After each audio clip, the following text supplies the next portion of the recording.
Well, according to this Christian and many other Christians, I'm angry and I'm ignorant of American history. First, let's satisfy the anger part. At no point in time has my demeanor ever suggested that I was angry at your God. I'm not angry at your God at all. I care less about your God. If I'm angry at anybody, I'm angry at the fact that my family, my parents, and all those in my community continue to believe in this book without actually doing deep research into what they were believing. They were just following along whatever they had been taught by their parents and grandparents.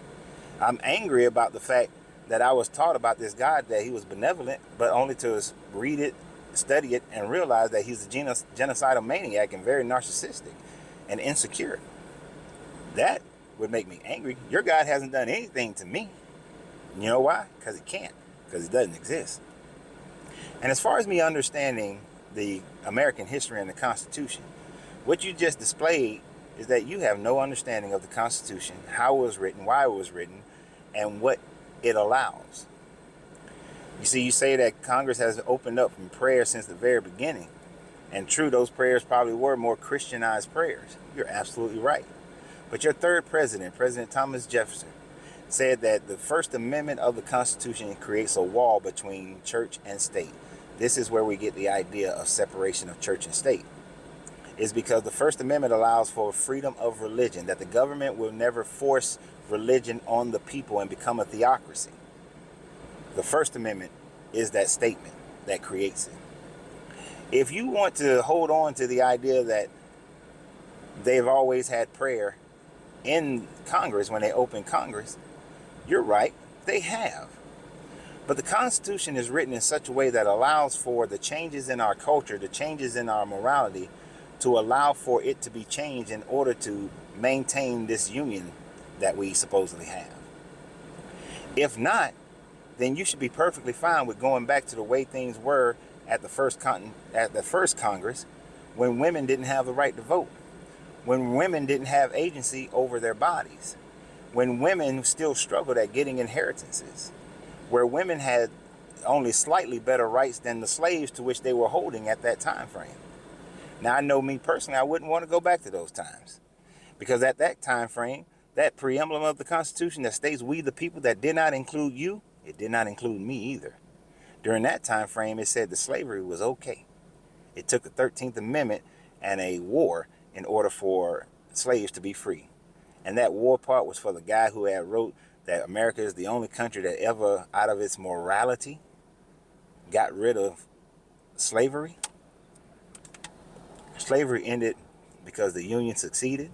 Slavery ended because it was financially, it was a financial burden and wasn't sustainable. It had absolutely nothing to do with morality. It was very little. I ain't gonna say nothing. It had very little morality about it. Because if it was all about equal rights and we the people, then Jim Crow laws would have never existed. Segregation would have never existed. But the Constitution, which is a document that is malleable, allows for it to change and allows for proceedings to change. And since we now have members of Congress who are Muslim, we have members of Congress who are atheists, we have members of Congress who believe in different things, then you should not have a problem with a imam coming up there and giving a prayer and mentioning Muhammad and Allah. You shouldn't have a problem with that. And the reason why your Pastor Hibbs was a liar, because Pastor Hibbs submitted a prayer to Congress that did not include the words Father nor the word Jesus. And then when he proceeded to get up there, he then decided to do a prayer that included Father and Jesus.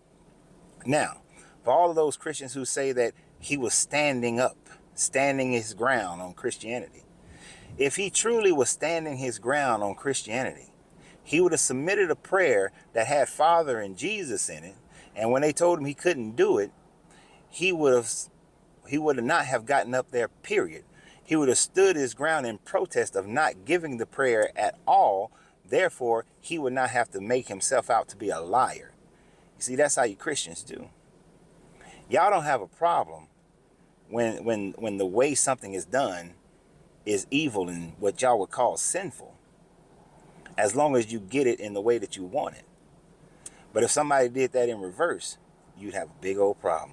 If an imam got up there and submitted a prayer and the one he submitted didn't mention Allah, didn't mention Muhammad, and then got up there and prayed and mentioned Muhammad and mentioned Allah, y'all would be like, he lies, he's a liar, he tricked Congress. This is why you can't have them evil Muslims up there doing that, because they lie, lie, lie, lie, lie.